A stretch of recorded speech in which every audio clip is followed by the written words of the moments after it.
Bueno, ya podemos comenzar, me parece. Bienvenidos, bienvenidas a un práctico virtual de metafísica. Solo le quería, en primer lugar, pedir disculpas por el poco preaviso para esto. Eh, la verdad es que estoy con fiebre desde el miércoles, hoy también, eh, pero tengo 37,5 y mi pareja me dijo que eso es fiebre de varón y que no me queje. Eh, Debe ser así, si Ayelen coincide. Eh, Así que yo creo que podemos hacerlo. No sé cuánto voy a aguantar, yo creo que una horita, así que quizás lo hacemos un poco más breve que una clase habitual. Eh, Algunos avisos, el primero es que no corregí los parciales todavía, con muchas otras cosas que tuve que postergar esta semana. Qué bueno es que se pueda fumar en una clase, como si fuera 2005, y Ah. te está dando un teórico de pensamiento argentino, y te manguea pucho. Extraño esa época. Eh, eh, bueno, los envidio. Y bueno, es mucho mejor además, te da mística la clase. Bueno, entonces, los parciales van a estar la semana que viene, seguramente el viernes los entregué, les pido disculpas por eso también. Eh, el texto para la semana que viene es otra vez Kim, Jae-won Kim, mismo autor que vimos en la primera parte del curso. El artículo más hermoso que yo haya leído en mi vida, que es el mito del materialismo no reductivo. Eh, Ustedes tienen una versión en español que se publicó en el 95, el artículo original es del 89, y acabo de subir hace un ratito la guía de trabajos prácticos para ese texto. Lo de siempre, elijan dos preguntas y las suben a la actividad que ya está disponible. Recuerden que tienen hasta el lunes 27 para entregar esa guía, y lo mismo la guía Churchland tienen ahora hasta el lunes. ¿Ok? Bien, vamos a lo nuestro. Eh, Hoy comienza la unidad de filosofía de la mente en metafísica, pero no tuvieron la clase teórica. Estuvieron leyendo por su cuenta, calculo, pero no tengo ese colchón, quizás de 4 horas con Diana Pérez, posiblemente la mejor filósofa de la mente de la historia de este país, eh, y no sé cuánto voy a poder reponer. Eh, Voy a hacer lo posible, ¿ok? Cualquier cosa, si hay algún concepto o algo que aparezca en esta clase que no se entienda, ustedes me paran, por favor, y lo charlamos, ¿ok? Seguramente el viernes que viene Diana pueda retomar su presentación y estemos todos en la misma página, ¿ok? Pueden usar el chat o pueden habilitar su micrófono como ustedes quieran, no tengo problema con el chat, entiendo cómo son las clases de Zoom. Eh, Yo elegí para prácticos, o sea, esta semana tenemos que ver el problema mente-cuerpo, en realidad, que es un- el problema principal de la filosofía de la mente como subdisciplina de la metafísica analítica, por supuesto. Eh, no sé si es el mejor o el más sencillo punto de ingreso, un paper como el de Paul Chartrand, pero a mí me encanta. La verdad es que ustedes saben que el criterio que seguí es simplemente dar las cosas que me fascinan, y este es uno de los artículos que a mí me vuela en la cabeza. Eh, un poco de contexto, Paul Chartrand es no exactamente un filósofo de la mente, sino que es un filósofo de la ciencia. Por eso también en parte me gusta. Eh, Sus principales trabajos son sobre... Es un curiano, dedicó muchos libros al cambio conceptual en ciencia, y tiene varios libros sobre explicación en ciencia, que son también temas de mi interés. Y creo que eso se nota en este artículo, que tiene un enfoque casi, diríamos, híbrido entre la metafísica y la filosofía de la ciencia. Por eso les digo que no es un punto de entrada típico. Quizás un punto de entrada típico hubiese sido leer Chalmers, La mente consciente, y todos los argumentos sobre zombies y esas cosas, pero me motiva mucho menos que este artículo. ¿Ok? Y también es cierto que la posición filosófica que se defiende en el artículo, que es el materialismo eliminativo, es absolutamente minoritaria. en el campo de la filosofía de la mente. Somos pocos. O sea, si yo tengo que apostar, si tengo que poner plata en una teoría de filosofía de la mente, la pondré acá. Eh, pero insisto que reconozco que es una posición minoritaria y que por eso eh, quizás es raro comenzar por algo así. Pero lo bueno que tiene es que es radical, es una posición extrema en el debate, por lo tanto, aún quienes no discuten estas cuestiones, tienen de fondo estas cuestiones. Y esta, en ese sentido, es como o sea, quienes, en el origen del problema mente-cuerpo, en Descartes, la posición que se defendió fue el dualismo. Descartes es en buena medida dualista, podemos hablar un poco de eso. ¿Por qué digo en buena medida? Eh, y si bien hay como un consenso tácito de que el dualismo cartesiano, que es el dualismo de sustancias, es insostenible, eh, los fantasmas del dualismo continúan, digamos, acechando a la filosofía de la mente y nadie decide ir, o tomar el toro por las astas e ir por una posición abiertamente materialista y antidualista. En general se busca una posición de compromiso que trate de salvar algunas de las intuiciones cartesianas y compatibilizarlas con una visión materialista del mundo. Bueno, Paul Churchill no quiere hacer eso, no está interesado en compatibilizar nada, está más bien interesado en tomar ese camino contrario y tomar una posición abiertamente anticartesiana en el problema mente-cuerpo. Por eso también es interesante. Eh, bien, ¿ustedes lo leyeron? ¿Lo pudieron leer? ¿Sí? ¿Qué les Sí, pareció? claro. ¿Qué les pareció? Interesante, para decirlo primero.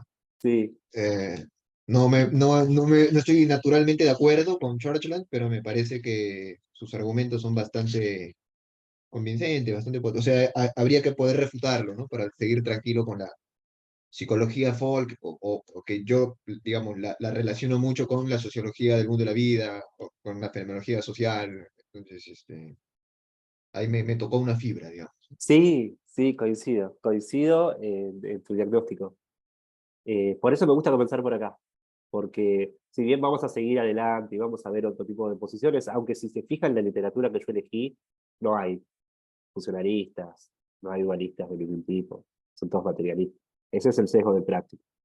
Eh, pero, pero coincido con vos en que los argumentos son atendibles. A Diana no le gusta, justo esto se está grabando, pero bueno, no creo que lo vea.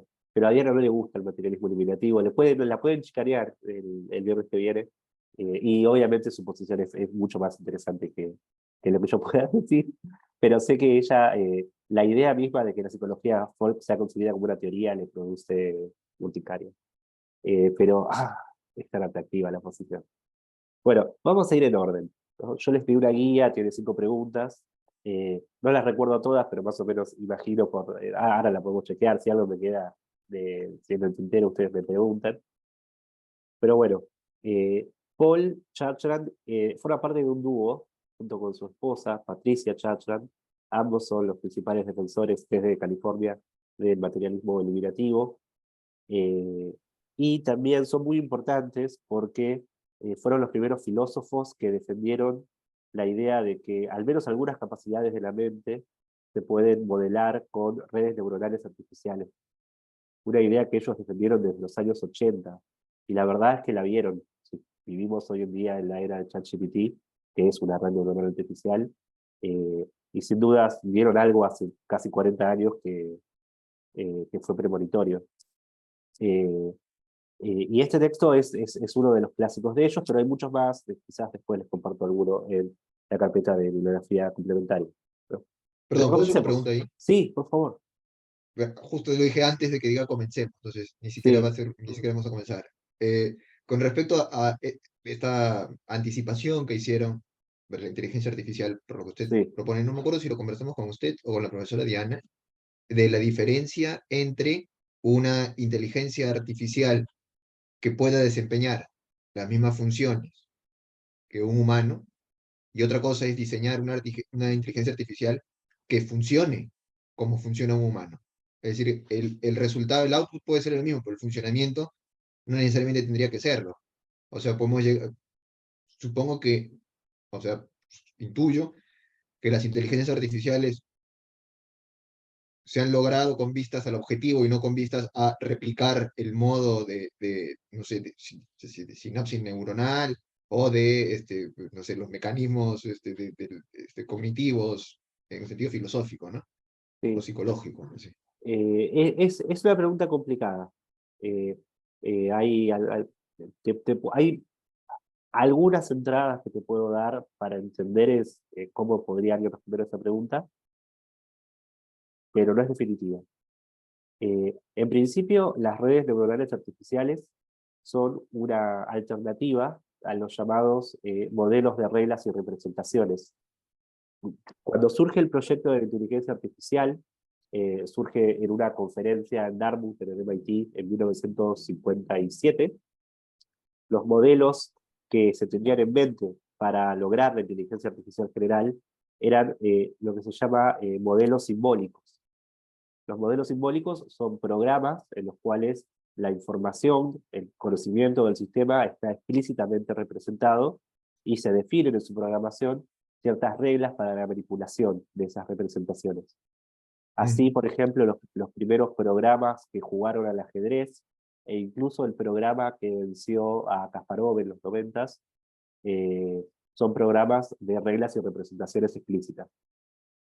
Y siempre estaba la duda, o al menos los Churchill tenían la duda, de si la mente de una computadora así era similar estructuralmente a la mente humana, porque la mente humana, por supuesto, o el cerebro humano, no parece funcionar, las neuronas no parecen tener conocimiento almacenado y manipulación mediante reglas. Los modelos conexionistas, que son las redes neuronales artificiales, que básicamente son sistemas de nodos, capas de nodos vinculadas por diferentes pesos, eh, con la activación fluyendo a través de las capas, pretendía ser más análoga al funcionamiento del cerebro. Así que es cierto que las redes neuronales artificiales tenían en un comienzo la pretensión de lograr la inteligencia de una manera similar a la cual un cerebro lo logra. Pero también es cierto que la analogía tenía limitaciones, porque, por ejemplo, las redes neuronales artificiales solo tienen activación, no tienen relaciones de inhibición, mientras que las neuronas tienen activación e inhibición. Así que Mm, la comparación no es del todo perfecta. Y lo que mm, pensamos hoy es que ambas son diferentes de la manera en la cual el cerebro logra la inteligencia. Lo cierto es que no tenemos idea de cómo el cerebro lo logra. claro.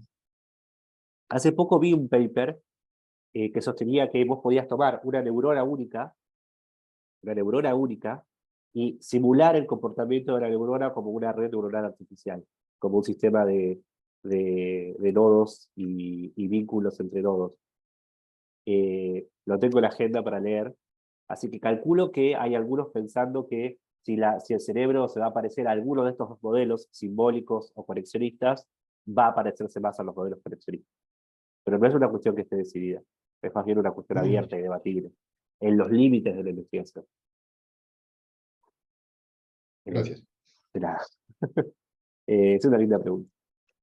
Bien, Paul Chapman es, al igual que yo, un filósofo de la neurociencia.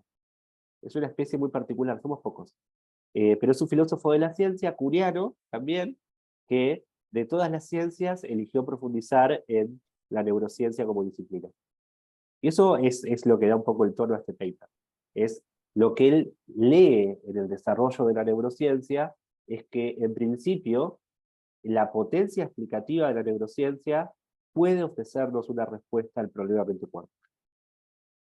O sea, si la neurociencia se completara, si sus conceptos se desarrollaran, si sus explicaciones se profundizaran, en principio podríamos tener algo muy similar a las revoluciones científicas que tuvimos en astronomía, en física, en química y en biología.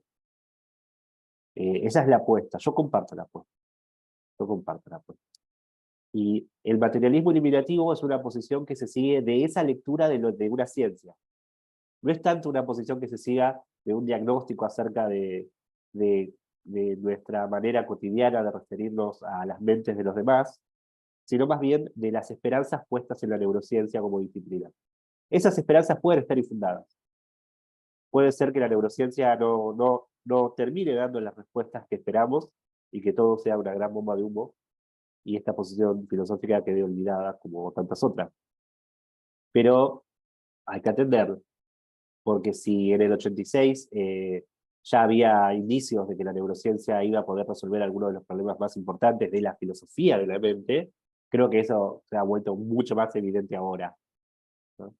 Eh, Bien, por eso hay que leerlo así, hay que leerlo como una posición filosófica acerca del problema mente-cuerpo que surge de cierta lectura de del futuro de una disciplina científica, ciertas esperanzas puestas en el futuro de una disciplina científica. Bien, en el primer párrafo del artículo presenta la posición que va a defender, que es el materialismo eliminativo, y lo presenta de Perdón, esta manera. Sí, ¿podré Pablo. hacer una consulta? No sé si se escucha. Sí, sí, obvio, se Yo escucha. porque de neurociencias no sé nada, Sí, y como mencionaste a Kuhn, quería hacer una consulta, sí. porque entiendo que es kuhniano, el estado de la neurociencia como ciencia. O sea, está en un estado o sea, todavía no llegó no hay un paradigma de la neurociencia, por eso es que está Mirá, diciendo que el proyecto todavía no se puede evaluar eh, definitivamente. sí, o sea, sobre esto he publicado algunas cuestiones. Así es una vez como gracias por esa pregunta. A mí me Ujú. parece que hay como una imagen de sentido común acerca de la neurociencia, que si vos lees la contratapa de página 12, te parece que la neurociencia es una ciencia que tiene unos 20 años, que es básicamente neurohumo al servicio del capitalismo tardío.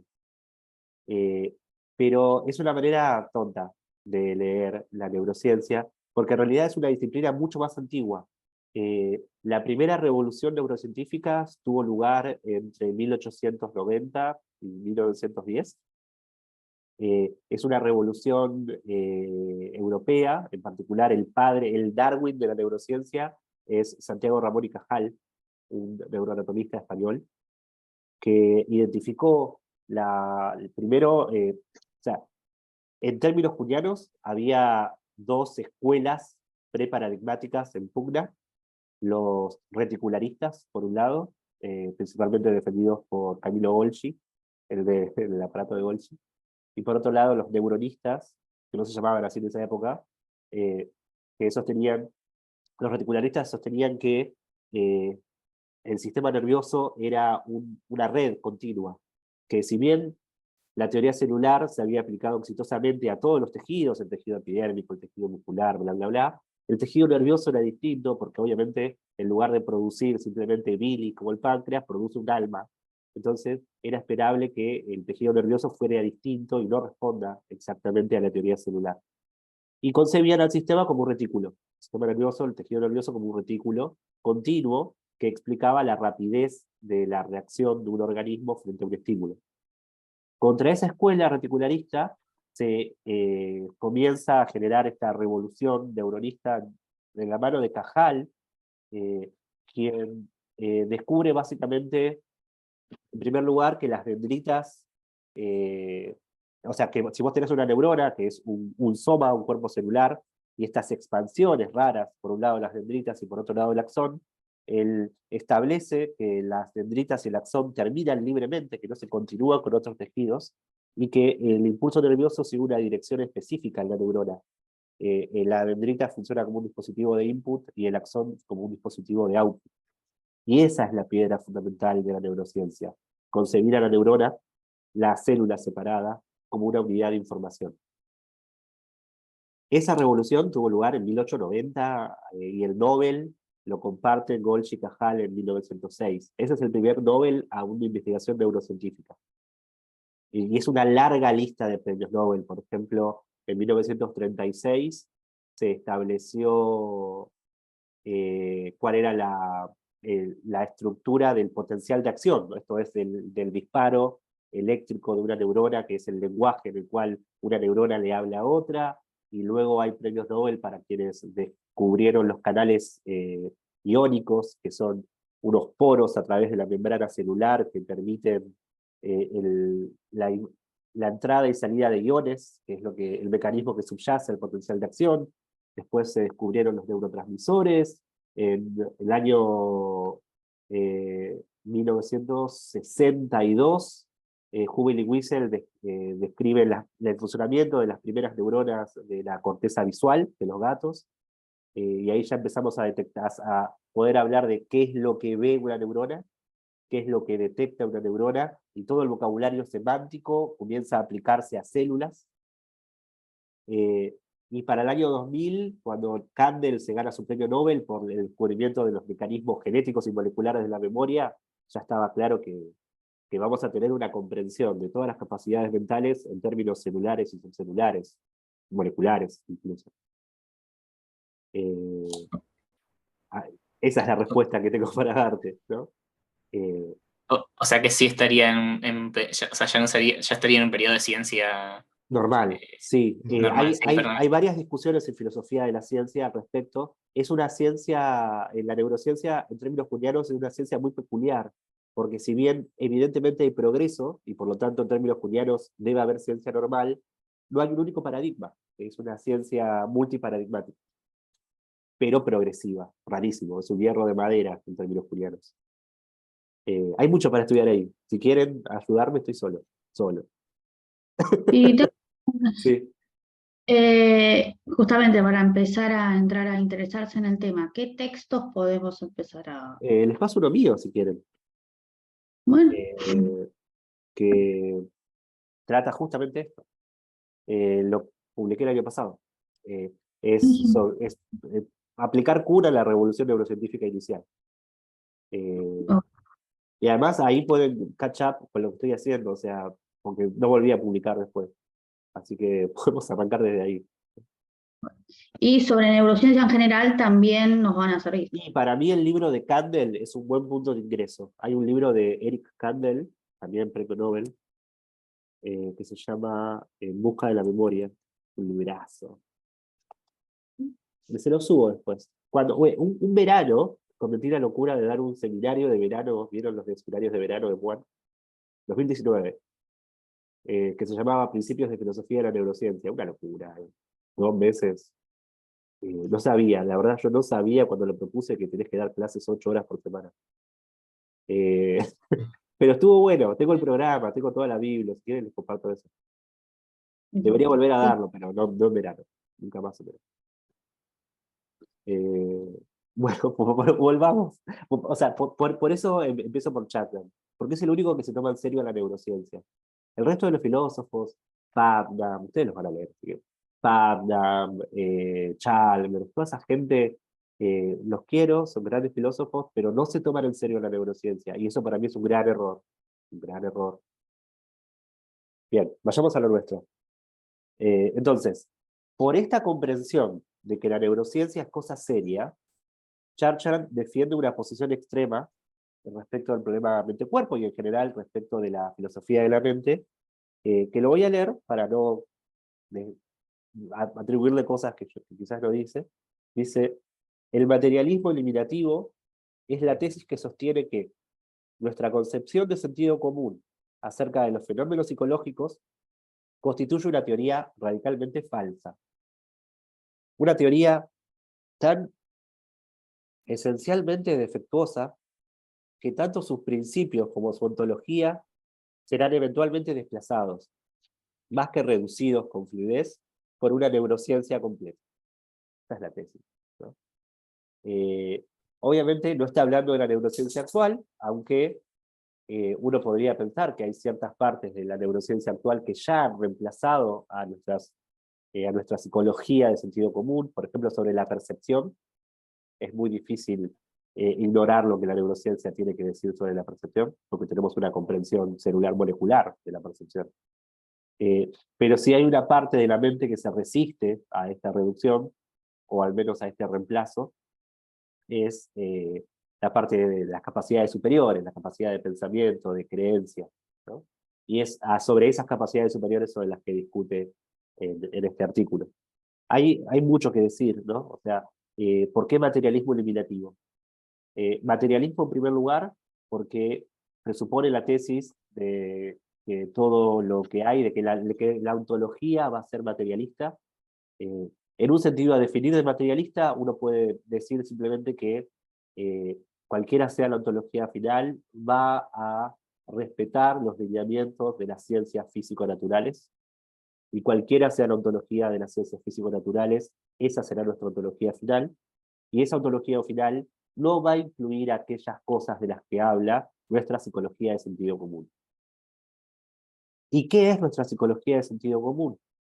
Bueno, es el conjunto de conocimientos que utilizamos para predecir la conducta de los demás, y según Chartrand, para predecir también y explicar nuestra propia conducta. ¿En qué consiste esta psicología? Bueno, básicamente es una psicología de creencias y deseos. Cuando yo envío un mensaje por el campus diciéndoles que el jueves que nos encontramos el viernes a determinada hora, yo puedo predecir que muchos de ustedes van a conectarse a esa hora exitosamente. ¿Y en qué se basa este éxito predictivo? Bueno, en que yo presupongo que ustedes van a creer que mi mensaje es honesto, y que van a planificar a la luz de ese mensaje, y van a tomar las decisiones necesarias para estar presentes en el Zoom porque desean tener la clase. Todo este vocabulario de deseos, creencias, percepciones y básicamente conducta racional es lo que llamamos psicología de sentido común, y es lo que utilizamos, según muchos autores, cotidianamente para movernos o navegar socialmente con otros seres humanos. Entonces, la idea del paper, que es un poco radical, es que toda esa psicología folk, es otra expresión que se utiliza, es falsa, que su ontología es una ilusión, y que eventualmente será reemplazada por una descripción, por una teoría distinta, con mucho más poder predictivo y explicativo. Y que el vocabulario de esa otra teoría no va a hablar de nada parecido a creencias y deseos, no sabemos de qué va a hablar, pero seguramente hable de la actividad de neuronas, células, moléculas y genes en nuestro cerebro. ¿Se ve la idea? Pregunta. Sí, Me parece que bueno, es obvio que el discurso, la narrativa, digamos, del artículo y el argumento de Churchland se sostiene siempre y cuando consideremos a la psicología folk como una teoría. sí, O sea, tiene que ser una teoría para poder destrozarla. Lo que yo sí. no termino de comprender es por qué es una teoría, porque así como la presenta, ya sabe más o menos cuáles son mis influencias, es como las habitualidades sedimentadas, compartidas culturalmente, el stock of knowledge, ¿no? El acervo de conocimiento social, la concepción, ¿cómo es? La concepción relativa, la concepción natural relativa del mundo, son, digamos, expresiones para inventar más o menos lo mismo, el plexo de saberes compartidos que permite la anticipación, predicción, transferencia de sentido, bueno, pero todos esos autores sostienen que no es una teoría, sino justamente un cúmulo inconexo, inconsistente, digamos, no es un sistema axiomático, sino todo lo contrario, es disperso y que funciona por capas y que las reglas cambian de acuerdo a tal o tal ámbito. Entonces, es todo menos una teoría. Sí, sí, o sea, ese es el punto más importante del artículo. Diana es lo que no le concede a Churchill, y en general los pragmatistas, por no meterme con los fenomenólogos, los pragmatistas consideran que en todo caso ese cuerpo de conocimiento se puede pensar como un saber cómo, y no como un saber qué, ¿no? No como un conjunto de conocimientos proposicionales, explícitos o explicitables, sino como un saber moverse socialmente, un conocimiento tácito, se podría decir también, ¿no? Y un saber hacer, más que un saber describir o un saber explicar, ¿no? Exacto. Es como la explicación y secundaria, casi a posteriori. Sí, o sea, que podés reconstruirlo como si fuera un conocimiento de leyes que se aplican a casos, pero es artificial. En la vida real es mucho más una competencia que una teoría. Sí, ese es el principal argumento en contra de Churchill, y uno puede aceptarlo y dejar de leer. No, es decir, no, no es una teoría. Voy a decir un par de cosas para pensar lo contrario. La primera es que no funciona. O sea, es medio tramposo lo que voy a decir. Pero la verdad es que muchos de lo que defienden a la psicología, o sea, uno de los contrincantes de Churchill en este artículo es Jerry Fodor, Dios no tenga la gloria, que es un gran filósofo de la mente, de NYU, que él pensaba que la psicología folk era la base de la ciencia cognitiva, y que la ciencia cognitiva final iba a rescatar muchas de las generalizaciones de sentido común. Y en ese sentido, Fodor también pensaba que era una teoría, la psicología de sentido común, pero que al revés de Churchill, pensaba que era una teoría que eventualmente iba a ser reivindicada por nuestra mejor ciencia.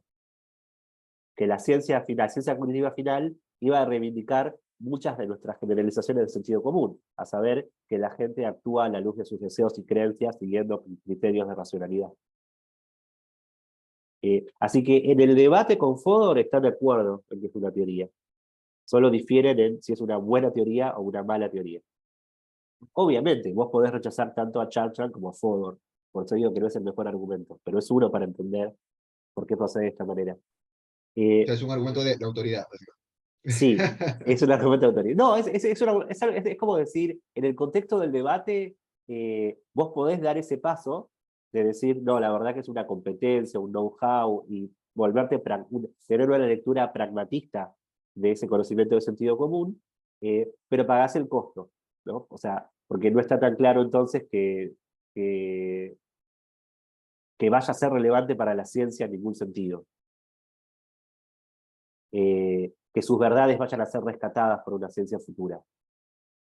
Yendo más al punto, a mí no me parece que la distinción entre saber cómo y saber qué haya que darle tanto peso. Porque, por ejemplo, cuando desarrollamos, o sea, por ejemplo, la integración motora, la capacidad de, no sé, sacar bien en tenis, también es un saber cómo.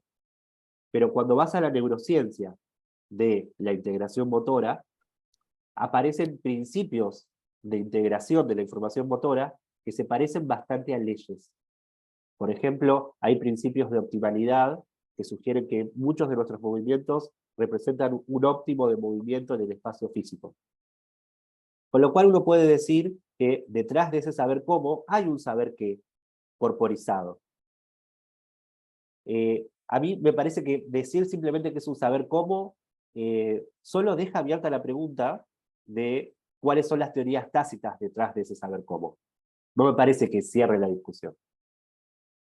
Pero este argumento no convence a Diana, así que creo que no convence a nadie. El tercer argumento que puedo decir es este. Quizás sea implausible sostener que es un saber, que es una teoría, ¿no? Pero también decíamos lo mismo de muchas teorías que eventualmente fueron abandonadas. O sea, Churchill varias veces compara la psicología folk con teorías del pasado que estaban completamente arraigadas en nuestra concepción del mundo y que ni siquiera eran visibles. Por ejemplo, él menciona la idea de que la Tierra no se mueve, difícilmente se la pueda concebir como una teoría antes de Copérnico. Si vos lees, por ejemplo, los argumentos de Ptolomeo en el Almagesto en contra de la idea del movimiento de la Tierra, la mayoría de ellos simplemente son estos ridículos. Hay excepciones, por ejemplo, Oresme, en el siglo XIV, había escrito un tratado donde mostraba que había argumentos en pro y en contra del movimiento de la Tierra y que había cierta equivalencia empírica entre una concepción y otra. Pero son excepciones. El argumento más fuerte en contra del movimiento de la Tierra es que viola nuestra percepción. Y eventualmente lo que era una intuición se convirtió en una teoría y eventualmente se demostró falsa y se abandonó. Así que ojo con lo que llamamos intuitivo, por oposición a lo teórico. Puede ser simplemente una teoría muy acomodada a nuestro sistema de creencias. Y Churchill estaría de acuerdo con eso. Churchill, de hecho, en la sección final, cuando dice, bueno, si la abandonamos, ¿qué queda? No tiene idea de qué queda. No sé si leyeron la última sección, pero es un delirio. No tiene idea de qué queda, de cómo vamos a leer la conducta de los demás si abandonamos la psicología folk.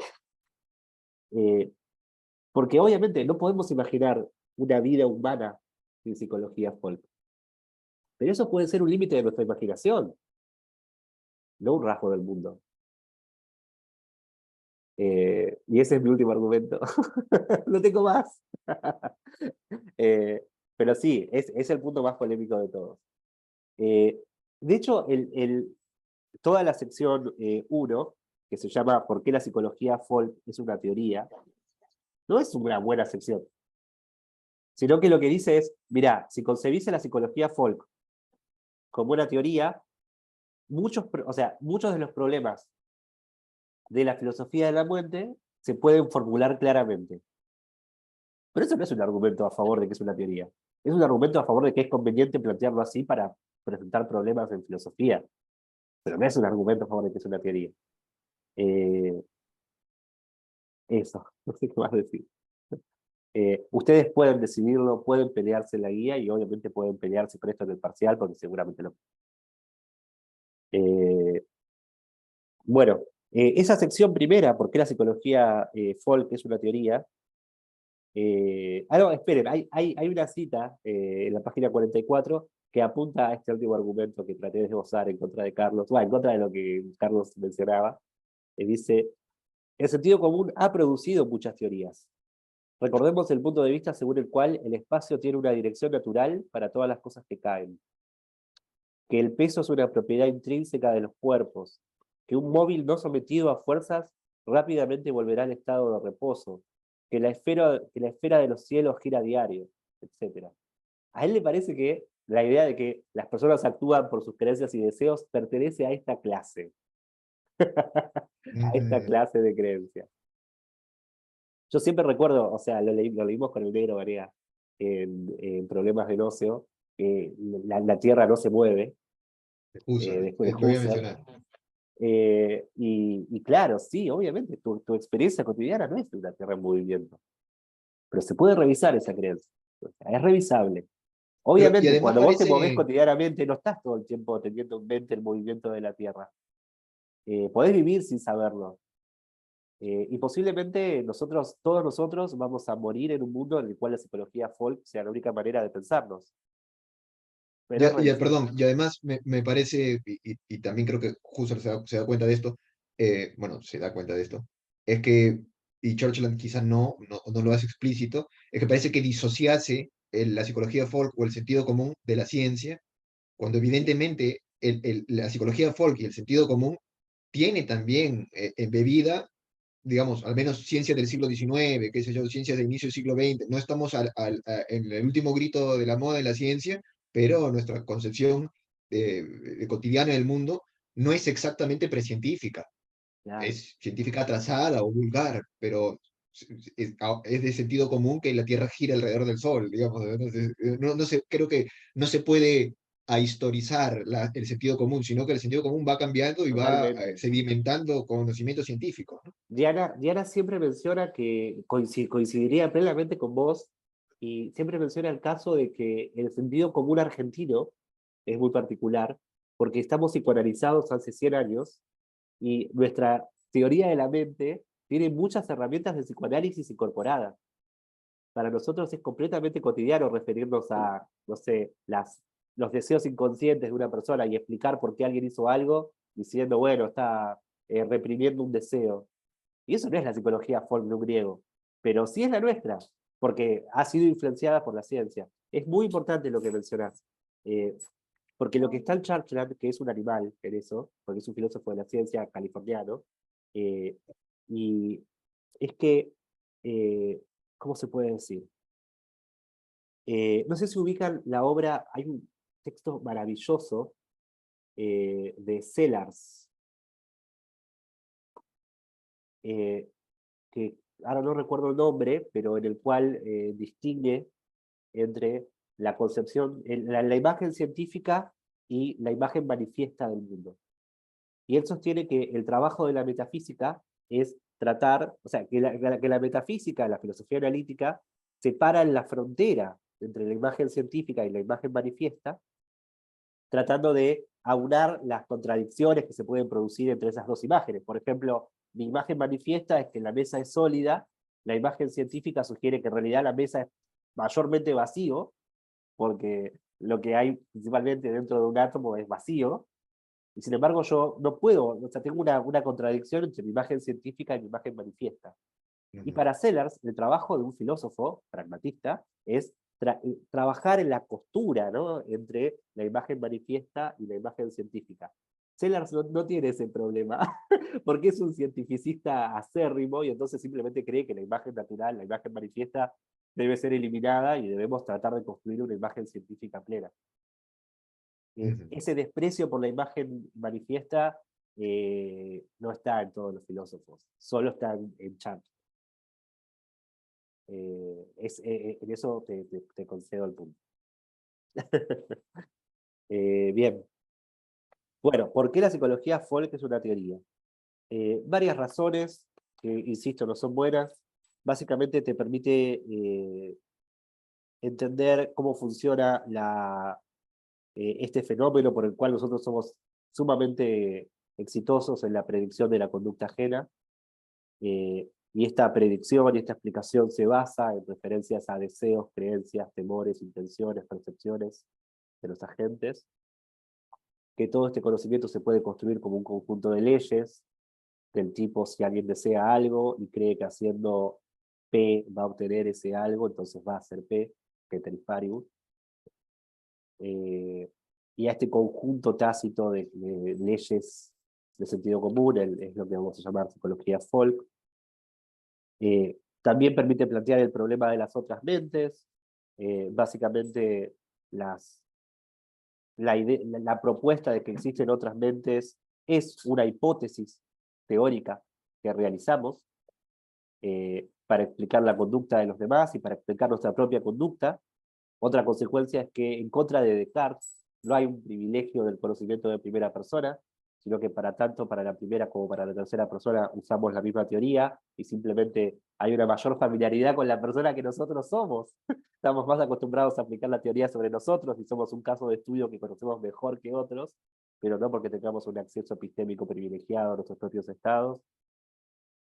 Bueno, y hay eso, básicamente. Me interesa esto, dice, finalmente, la psicología folk es una teoría que echa nueva luz sobre el problema mente-cuerpo. El problema deviene entonces en la cuestión de cómo la ontología de una teoría, a saber, la psicología folk, estará o no estará relacionada con la ontología de otra teoría, a saber, la neurociencia completa. En el fondo, la razón por la cual él lo piensa como teoría es porque eso le permite utilizar todas las herramientas de la filosofía de la ciencia para tratar un problema de metafísica. El problema del mente-cuerpo, cómo se vincula la mente y lo físico, lo mental y lo físico, cómo se relacionan propiedades mentales y físicas, es un problema metafísico. Pero si lo trasladás al lenguaje de las teorías y las relaciones interteóricas entre las teorías, se vuelve mucho más tratable. Una consulta. De ascenso semántico, si quieres. Sí, Pablo. Uno de los primeros tips que comentaste, que es esto de que podemos predecir adecuadamente la conducta. Sí. No hay, perdón, yo no soy tan buena en esto, pero no hay como ciertas propuestas acerca de ficcionalismo en la ciencia o propuestas que tienen a ver que una teoría científica es más que es un instrumento de predicción. No podría haber un argumento en ese sentido diciendo como que es un argumento de por qué es una ciencia, porque si lo pensamos en la ciencia como leyes para predecir fenómenos, es una buena ley para predecir fenómenos. Sí, o sea, sí. sustrayendo la cuestión del valor de verdad. Ok, muy buena pregunta, Pablo. Pero ves, ya estamos hablando de problemas de filosofía de la ciencia. Antes de responder, quiero hacer un comentario sobre esta estrategia, que es siempre lo mismo en filosofía analítica. hay solo parecido de familia entre los diferentes filósofos analíticos. Lo que comparten es esta idea de analizar lo más oscuro por lo más claro. La estrategia de Paul Chatran, es decir, el problema mente-cuerpo es un embrollo, pero si lo formulamos en términos de teorías y relaciones interteóricas, se vuelve más claro. Esa es su lectura, ¿no? Ahora, no está tan, o sea, no es evidente que entendamos muy bien cómo funcionan las teorías y sus relaciones interteóricas. O sea, quizás entendemos mejor el problema mente-cuerpo que cómo se vinculan las teorías entre sí. O sea, es una estrategia peligrosa. No está tan claro que entendamos mucho mejor las teorías. Por eso, al transformarlo en un problema de filosofía de la ciencia y de relación entre teorías, compra todos los problemas de la filosofía de la ciencia. Algunos de los problemas son los que vos mencionás. Primero, él presupone la concepción que podemos llamar nomológico-deductiva de la explicación, que es la de Hempel. Y cuando cursen ciencias, o si ya cursaron ciencias, lo van a ver, quizás conmigo. Para Hempel, que es un empirista, ese es Internet. Para Hempel, que es un empirista lógico, las ciencias se explican mediante subsunción bajo leyes. Creo que lo mencionamos en la clase pasada, ¿no? Sí. Entonces, la concepción de la psicología folk, un conjunto de leyes, es subsidiaria de esa concepción de la explicación. Pero vimos que hay alternativas. Hay gente que no concibe la explicación científica como subsunción bajo leyes. Así que no está tan claro que haya que pensar a la psicología folk bajo el concepto de ley. Y yendo al otro problema que vos mencionás, otro de los grandes debates en filosofía de la ciencia es si ser antirrealista o realista acerca de las teorías científicas. Los realistas piensan que las mejores teorías científicas son aproximadamente verdaderas y que sus términos teóricos respiren exitosamente. Los antirrealistas piensan lo contrario. Churchland, como escribe en los 80s, está subido a la oleada realista y piensa que nuestras mejores teorías son aproximadamente verdaderas y sus términos refieren exitosamente. Por eso pone tanto énfasis en que la psicología folk es falsa y por lo tanto su ontología es una ilusión.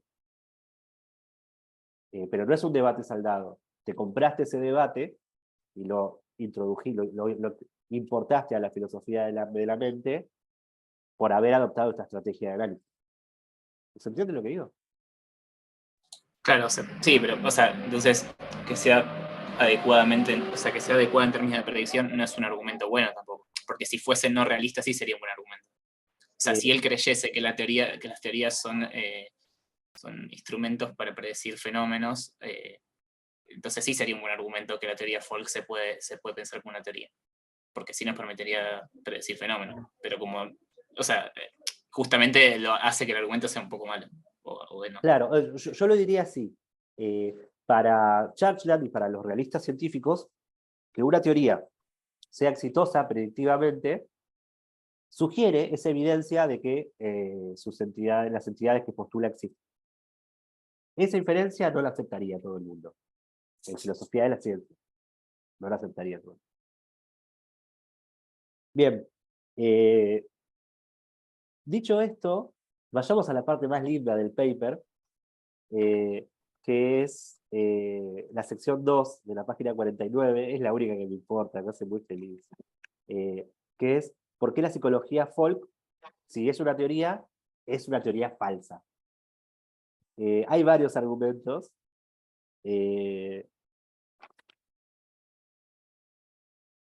Voy a leerlos, porque páginas 50 y 51 son una fiesta. Así que vamos a leer bastantes párrafos de esas páginas.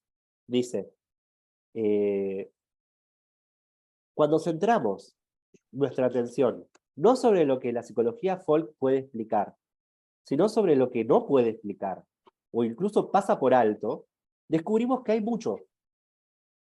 Como ejemplos de fenómenos mentales importantes y centrales que quedan en el misterio, total o parcialmente, en el marco de la psicología folk, consideremos la naturaleza y la dinámica de la enfermedad mental.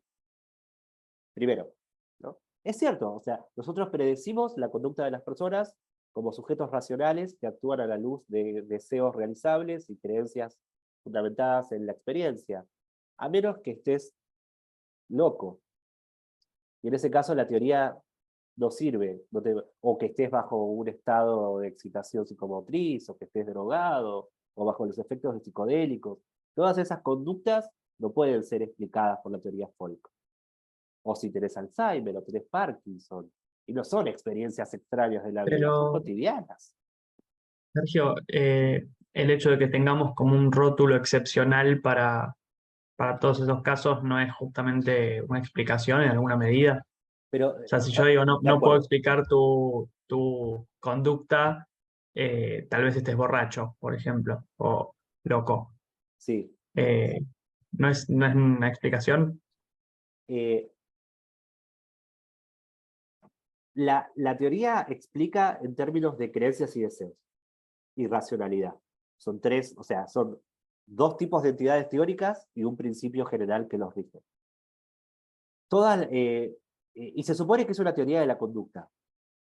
Ahora, el conjunto de conductas que explica es más bien acotado. A eso voy. Porque la conducta de una persona con Alzheimer, de una persona con esquizofrenia, de una persona bajo el efecto de psicodélicos, es conducta. Pero la teoría no te sirve para explicar esa conducta. Así que al menos cuando dice que explica la conducta, debería acotar que no es toda la conducta, sino ciertas conductas habituales, si se quiere, normales, entre comillas, pero no toda la conducta humana. Sigo leyendo, porque esta fue la primera. Dice, la enfermedad mental. La facultad de la imaginación creadora. ¿What? ¿Qué pasa, chacha? Calculo que está pensando en la creatividad humana, nuestra capacidad de generar hipótesis que son adecuadas a la experiencia. O sea, que son soluciones como... Tengo una colega en Córdoba, Malena León, que escribió su tesis doctoral sobre teorías de la creatividad, y lo que aprendí de ella, porque fui jurado, es que la creatividad se caracteriza por dos rasgos, la originalidad y la adecuación. O sea, nuestra capacidad de tener ideas originales y adecuadas, exitosas, ¿no? El fundamento Perdón, del... Sí, sí, por no, es que favor. voy a decir con lo mismo. Es que estoy de acuerdo con la crítica a la creatividad, pero es que no logro dimensionar eh, quién, quién es el Kant de la psicología folk. O sea, ¿a quién se le puede decir usted?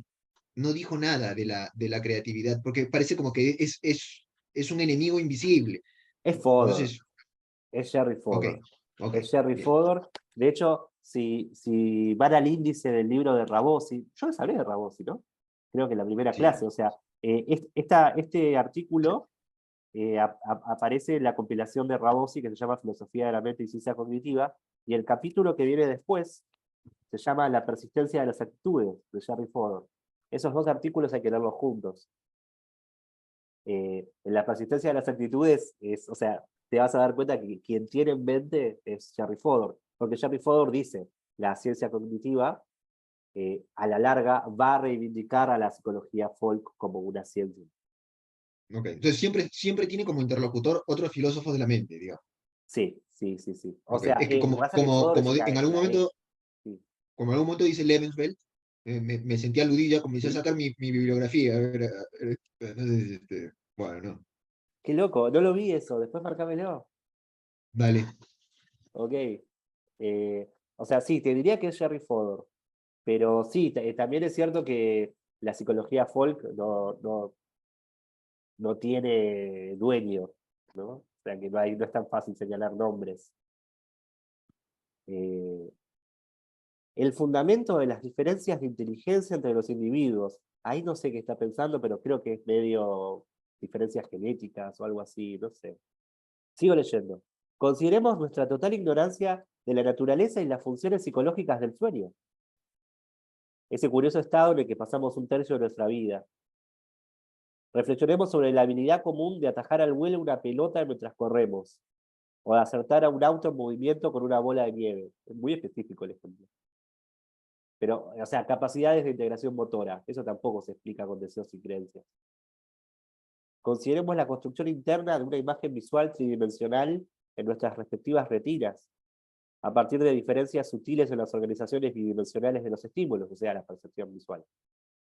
Consideremos la rica variedad de ilusiones perceptuales, visuales y de otro tipo, o consideremos el milagro de la memoria, con su capacidad para recuperar lo pertinente. La psicología folk ilumina muy poco estos y muchos otros fenómenos mentales.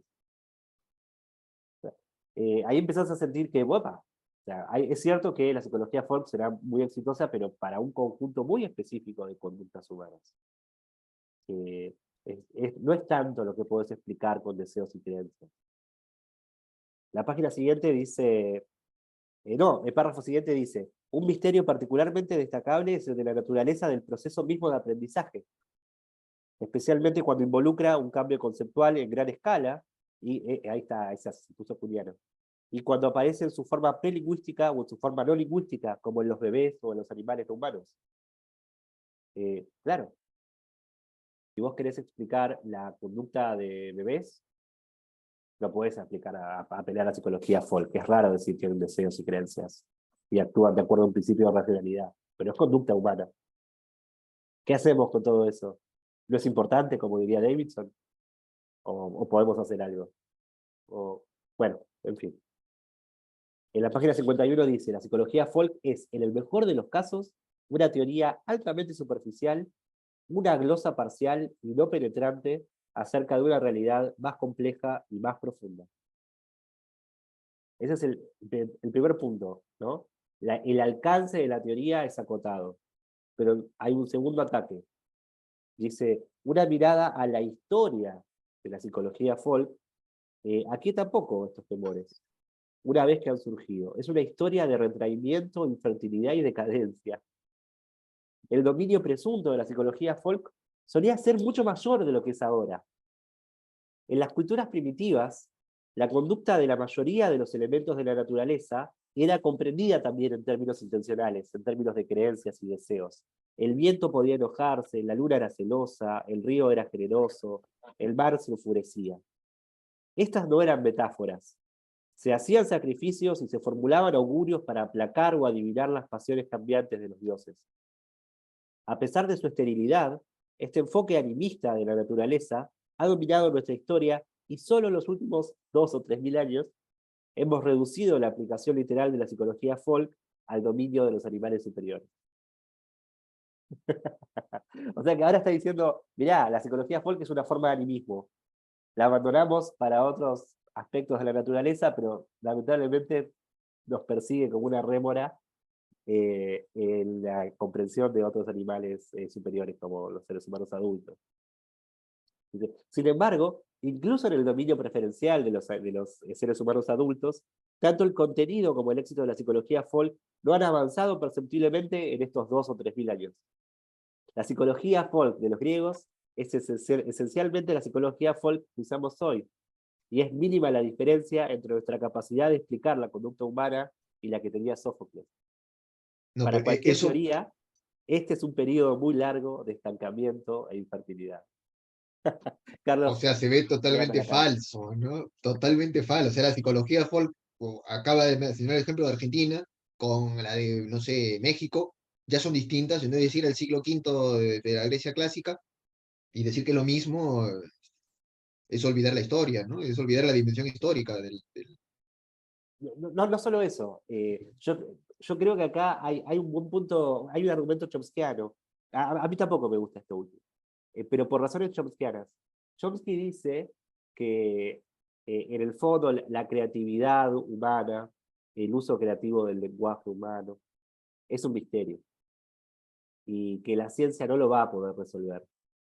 En eso es un mistericista. Él cree que la ciencia puede avanzar en ciertos aspectos de la mente humana, pero no en una comprensión general de la mente humana. Y él dice, si querés aprender sobre la mente humana, vas a tener, o sea, te conviene mucho más que leer papers científicos, leer mucha literatura. Si querés aprender sobre la mente humana, lee literatura. Y creo que ese consejo se le aplica un poco a Churchill.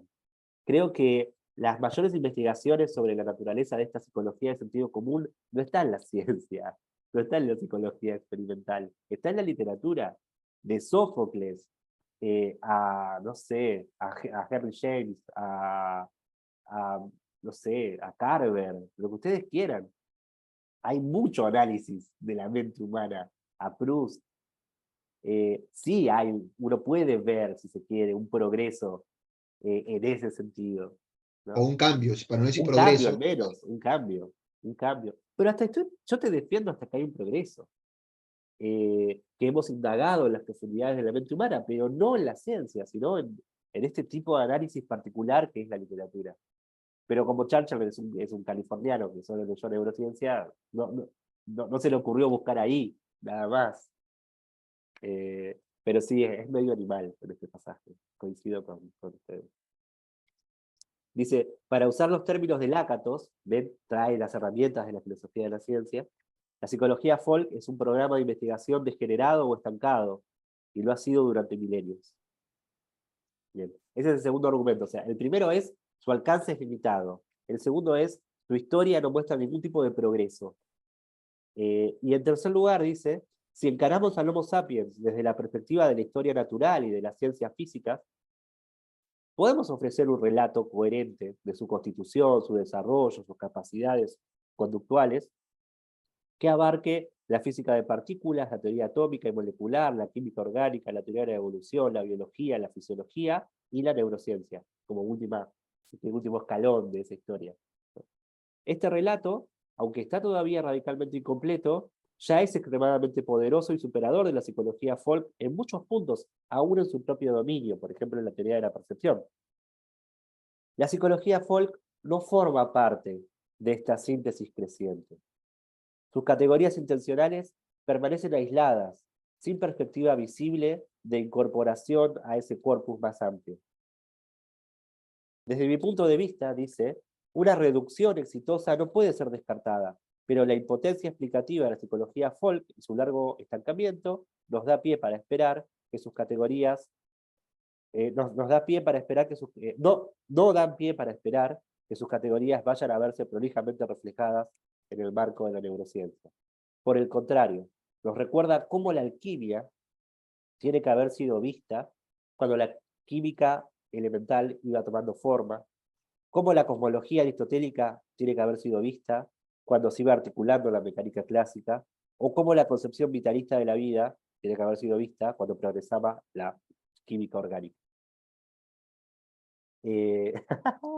O sea que el tercer argumento es, tenemos un corpus de conocimiento coherente que va desde la teoría de partículas hasta la neurociencia, una visión científica del mundo. La psicología folk no se integra, no parece fácilmente integrable con esa cosmovisión científica, por lo tanto, difícilmente pueda suceder una reducción. Esto es importante, la diferencia entre reducciones conservadoras y reducciones eliminativas. Las reducciones conservadoras son aquellos casos en los cuales una teoría se reduce a otra, pero se conservan sus principios. Por ejemplo, a ver si este nos dice algo, si no buscamos otro, pero consideremos la relación entre la genética clásica, que es la teoría de los genes y las leyes de Mendel, y la genética molecular, que es la teoría del ADN. Nosotros ahora pensamos que los genes son cadenas de ADN. Y en cierto sentido, las leyes de Mendel se conservaron en esa reducción, no se perdieron. Seguimos pensando que son aproximadamente verdaderas, simplemente que ahora los genes son concebidos como ADN. Otras reducciones, en cambio, son eliminativas. O más que llamarlas reducciones, son casos de sustitución de teoría. ¿No? El caso de la alquimia es claro.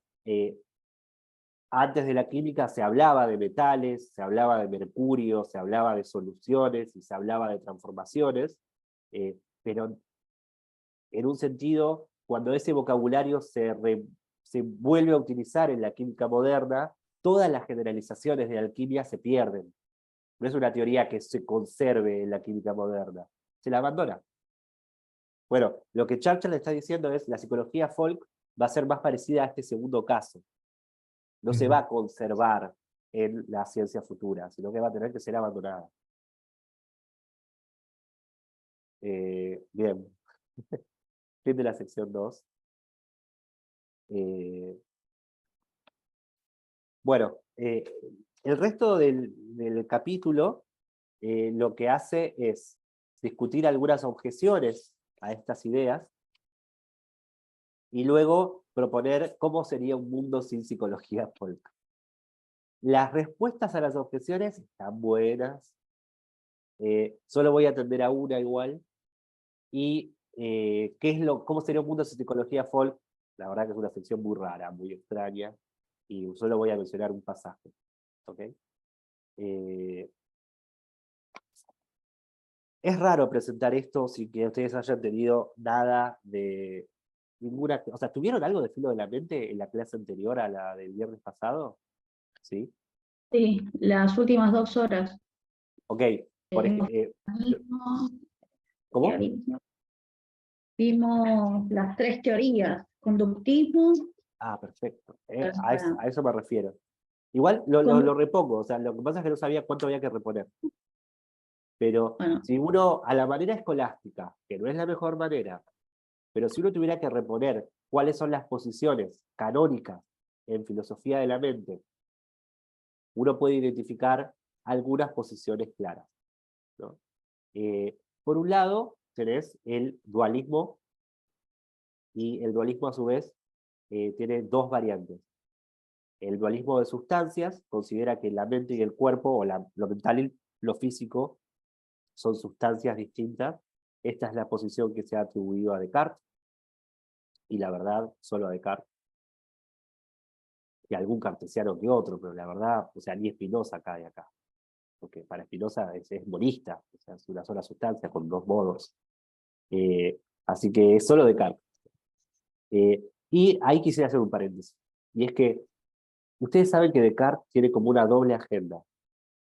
Si vos lees su tratado sobre el hombre, que él no publicó en vida porque era una persona muy precavida, vas a ver que el mecanicismo, la idea de que hay una explicación mecánica de capacidades propiamente mentales humanas, avanza mucho más de lo que parece sugerir su obra publicada, Meditaciones o Principios de Filosofía, libro 1. Esto es algo típico en Descartes. Por ejemplo, si ustedes ven el discurso del método, eh, hay ciertas sugerencias de que es un copernicano, pero su tratado sobre el mundo nunca apareció ni vio la luz. ¿Por qué? Porque se enteró de la condena de Galileo, él es contemporáneo, y a él le gustaba vivir bien, lo cual es muy importante para entender a Descartes, y no iba a sacrificar su modo de vida para defender un copernicanismo. No hace falta, no lo publicamos otra cosa y seguimos, ¿no? Para mí hay esto en Descartes y no se puede ignorar. Entonces, si bien es cierto que en su obra publicada, especialmente en Principios de Filosofía, que está dedicado a discutir con los jesuitas, él es profundamente dualista, lo cierto es que si lees el Tratado sobre el Hombre, lo único que requiere dualismo son ciertas capacidades superiores de los seres humanos, a saber, la capacidad de habla creativa y la capacidad de pensamiento abstracto. Pero las emociones, por ejemplo, no requieren dualismo. Vos podés explicar las emociones en el Tratado sobre el Hombre simplemente como sube y baja de espíritus animales del cuerpo y nada más. O sea que ojo con el dualismo cartesiano. Una cosa es el dualismo que lees de sus obras publicadas, y otra es lo que encontrás en los trabajos no publicados, donde parece sugerir que toda su visión es mecanicista y simplemente limita su mecanicismo a aquello que escapa, y escapa todavía hoy, a una explicación, a una imaginación mecanicista. Bien, pero bueno, el dualismo de sustancias es este. Cronológicamente, después del dualismo de sustancias, en la filosofía analítica, en la tradición analítica, la siguiente posición defendida hacia 1950, bueno, o sea, ignorando el conductismo, la idea de que los estados mentales deben ser obviados, ya sea porque o bien son términos teóricos, o bien porque no existen, y solo tenés que describir a las personas en términos de estímulos y respuestas observables, que es una posición que no me interesa tanto en este contexto. Eh, la verdad que la primera reacción es la llamada teoría de la identidad. La teoría de la identidad está asociada con filósofos australianos, para sorpresa de nadie, como, no sé, Smart o Hegel en el Círculo de Viena también. Y es la idea de que los estados mentales son idénticos a estados físicos. Esa posición, la teoría de la identidad, es distinta de esta, porque se parece mucho más al reduccionismo. Si los estados mentales son idénticos a estados físicos, eso quiere decir que los estados mentales son reales y tienen poderes causales, a saber, los poderes causales de los estados físicos con los cuales son idénticos. Así que la teoría de la identidad mente-cerebro o mente-cuerpo es una teoría que reivindica los estados mentales, justamente identificándolos con estados del cerebro. Y esta posición surge en 1950 justamente a la luz de las primeras dos oleadas de neurociencia. Piensen que por esta época ya estaba bastante claro el funcionamiento de la electrofisiología de la célula nerviosa, estaba totalmente aclarado. Por eso el principal ejemplo de la teoría de la identidad es esta idea de que el dolor es idéntico a la estimulación de la fibra C. Ese no es un ejemplo de papel. Es un ejemplo tomado de la neurociencia del dolor, que es bastante temprana en su desarrollo, junto con la percepción. Así que, ojo con la teoría de la identidad, merece mucho respeto. Hacia 1960, los filósofos más académicos, mucho menos vinculados directamente con las ciencias que los australianos, como Hilary Putnam o Jerry Fodor, desarrollaron lo que ellos denominaron un dualismo de propiedades, que está, si se quiere, como una vía intermedia entre el dualismo de sustancias y la teoría de la identidad mente-cuerpo. En contra de la teoría de la identidad mente-cuerpo, lo que ellos sostienen es que no es posible identificar estados mentales con estados del cerebro, porque un mismo estado mental podría estar instanciado en diferentes tipos de estados físicos, en diferentes tipos de cerebros, o bien en un medio artificial. Esta es una filosofía que surge a la luz de la ciencia cognitiva, para la ciencia cognitiva, para justificar la autonomía de la ciencia cognitiva respecto de la neurociencia, y a la luz de los desarrollos de la inteligencia artificial inicial, ¿no? En los 50, 60. La idea es que si un estado, una creencia, un pensamiento puede instanciarse en una computadora y en un ser humano, entonces el sustrato no debe ser tan importante. La teoría de la identidad mente-cuerpo debe ser abandonada, porque el estado mental no es idéntico a un estado físico particular, porque diversos estados físicos distintos pueden instanciar el mismo estado mental, sino que debe identificarse de manera más abstracta, de manera que ese mismo estado abstracto pueda estar realizado en distintos sustratos físicos. Y ahí aparece lo que ellos denominan el funcionalismo. El funcionalismo es esta idea de que los estados mentales son estados funcionales abstractos que se definen en términos de inputs, relaciones con otros estados mentales y conducta, y que no pueden ser identificados con ningún sustrato físico particular. Y esa teoría, el funcionalismo o el dualismo de propiedades, ¿por qué dualismo de propiedades? Porque hay propiedades físicas, hay propiedades mentales, no son idénticas, no son reducibles unas a las otras, pero tampoco es un dualismo de sustancias. ¿Por qué? Porque no hay estados mentales flotando libremente. Todos los estados mentales tienen que estar realizados en un sustrato físico, solo que no necesariamente en el mismo sustrato físico. Esa teoría funcionalista es un intento de salvar a la psicología de su reducción a la neurociencia y darle una autonomía, ¿no? La psicología se ocupa de esos estados abstractos funcionales y no pierde el tiempo con los sustratos físicos. Y esa fue la posición oficial o mainstream en filosofía de la mente hasta mi formación. Cuando yo empecé a estudiar filosofía de la mente a los 2000 tempranos, el funcionalismo era la posición oficial. Esto volvió a cambiar con el desarrollo de la neurociencia cognitiva y las técnicas de neuroimagen. Yo sé que parece muy loco este cruce, pero la filosofía no es inmune a los desarrollos científicos. Y con el desarrollo de las neuroimágenes, volvieron a revivir posiciones que vinculan mucho más la mente y el cerebro. En particular, hubo un revival, tanto de la teoría de la identidad mente-cuerpo, como del materialismo eliminativo. Chartrand, en el fondo, escribe esto a finales de los 80s, teniendo en mente ya el nacimiento incipiente de la neurociencia cognitiva, que mediante la resonancia magnética funcional permite ver la activación de áreas cerebrales en tiempo real, en sujetos sanos, de manera no invasiva. Y vuelve a quedar bastante claro que parece haber un vínculo mucho más estrecho entre mente y cerebro de lo que el funcionalismo sugría. Y hoy estamos un poco ahí, todavía creo que Yo mismo me siento más cercano a las posiciones no funcionalistas, y es porque estoy mucho más interesado en la neurociencia de lo que estaban mis maestros. Una consulta, perdón. Sí, Quizá me voy un poco de tema, cortito. creo que yo Hace también. poco había leído, no, pero esto creo que es bastante, pero digo, hace poco había leído que la psicología aristotélica se intentó reducir a una propuesta funcionalista, o como argumentar que se podría ser funcionalista, y nada, eso. O sea, obviamente la respuesta del autor era que no sé qué, pero bueno, me da la sensación de que esta idea de que los estados mentales necesitan de un cuerpo natural orgánico para poder realizarse, que es más aristotélico, Sí, sí, sí, sí. Ah, se asemeja más a una propuesta de material, de esta teoría de la identidad, no porque sean idénticos, ¿no? Pero porque por lo menos necesitan un sustrato sí, físico orgánico, o sea que no puede sí, ser sí, cualquier sí, tipo de sustrato. exacto. Sí, desde el año 2000 para acá, de pronto el funcionalismo, que era el mainstream, comenzó a convertirse en mala palabra. Y hubo diversos ataques, ¿no? Por un lado, los desarrollos de la neurociencia presionaron para posiciones más reduccionistas o eliminativistas. Pero hubo otras presiones que son internas al propio desarrollo de la ciencia cognitiva.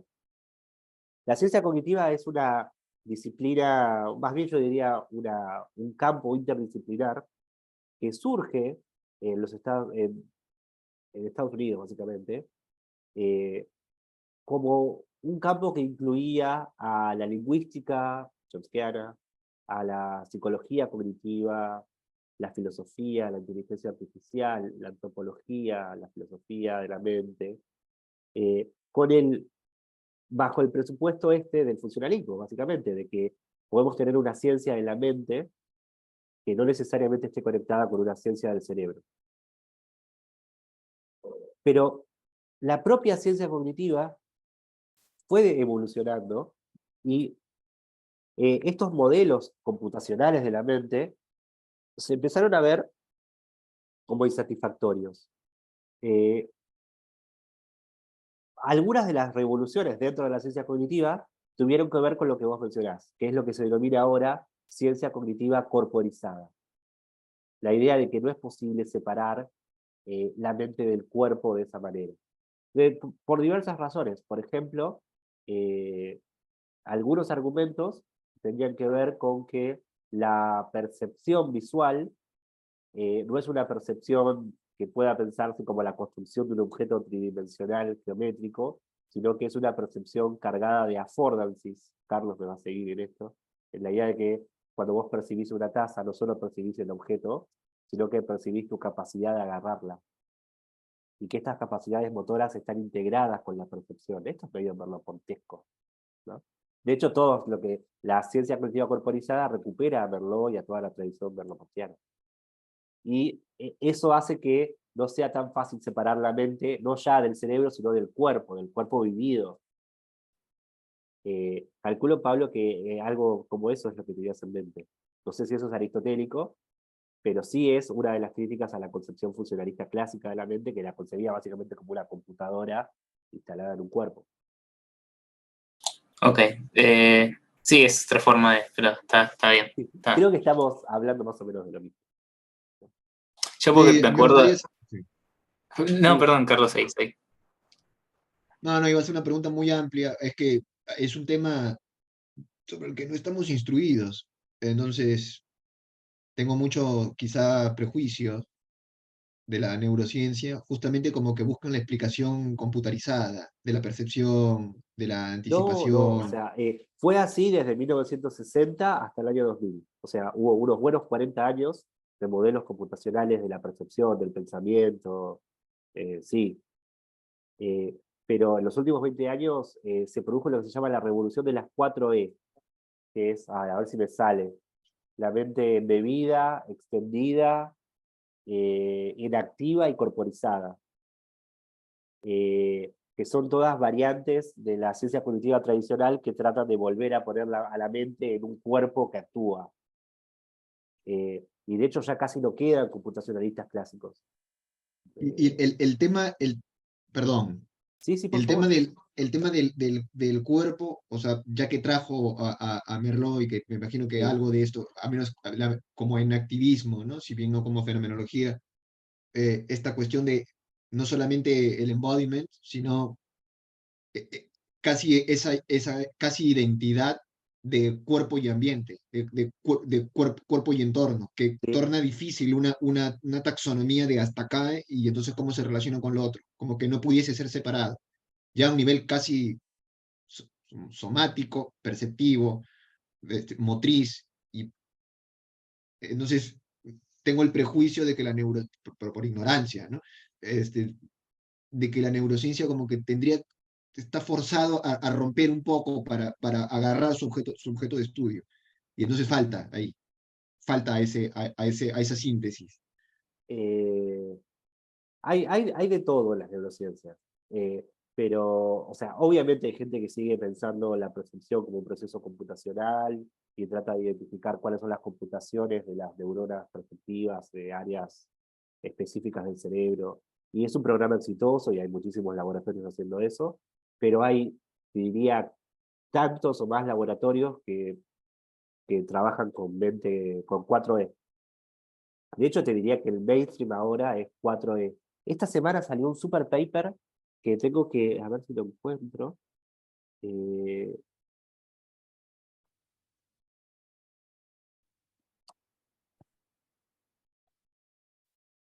Salió una reseña. eh, ah,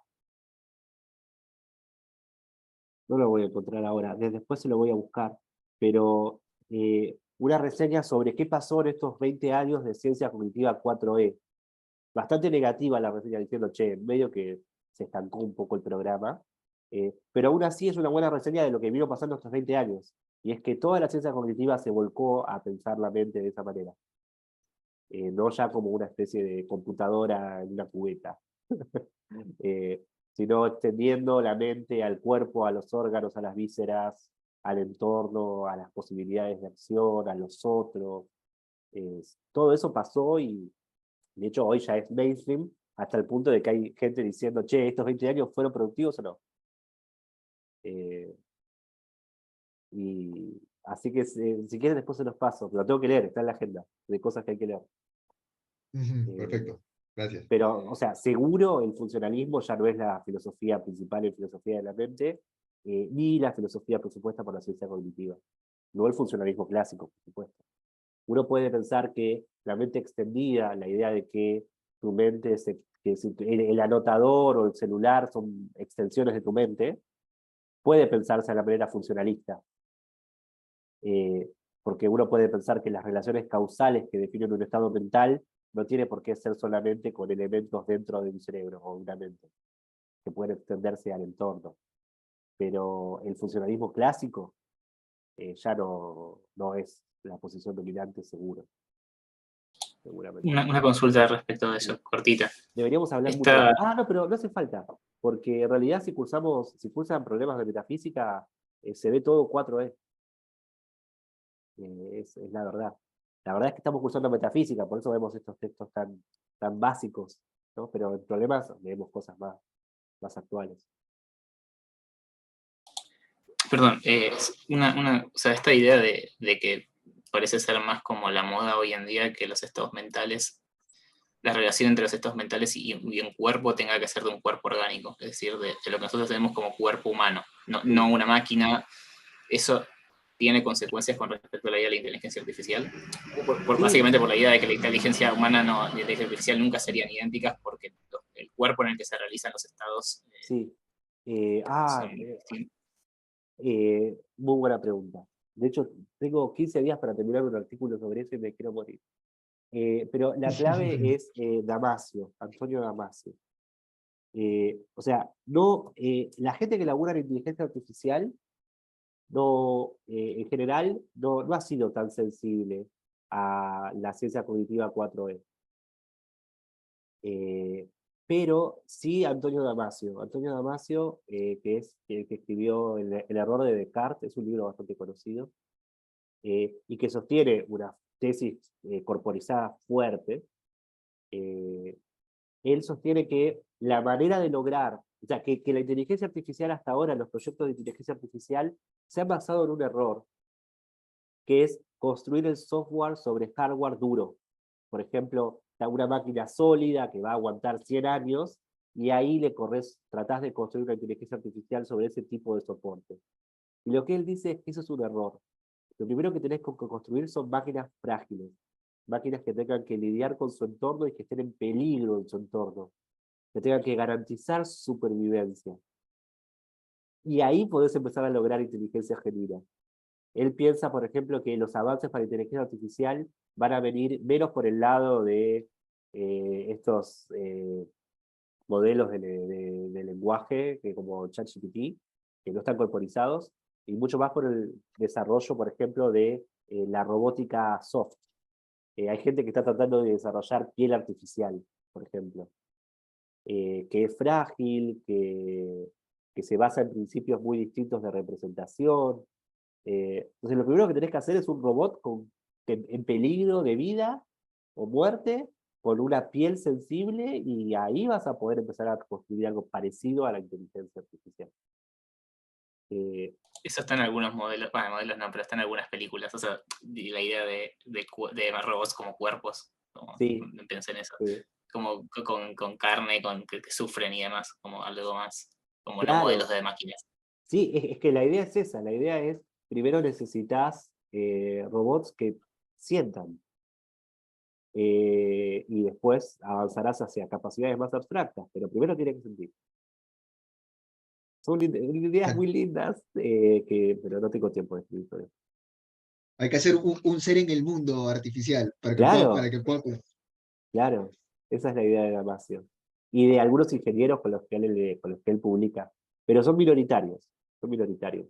La gente ahora está subida al pony de los lenguajes, los modelos de lenguaje de Large Language Models, como ChatGPT, y creen que van a lograr inteligencia de esa manera. Yo soy bastante escéptico. Comparto el escepticismo de Gary Marcus, que es un viejo chomskiano que ahora se disfrazó de otra cosa, pero es chomskiano. Y él coincide conmigo, o yo coincido con él, en que estos modelos no van a generar inteligencia genuina. Busquen su blog, es una masa, el blog de Gary Marcus. Ahí podés ver cómo un filósofo puede hacer algo productivo, un modelo de filosofía pública.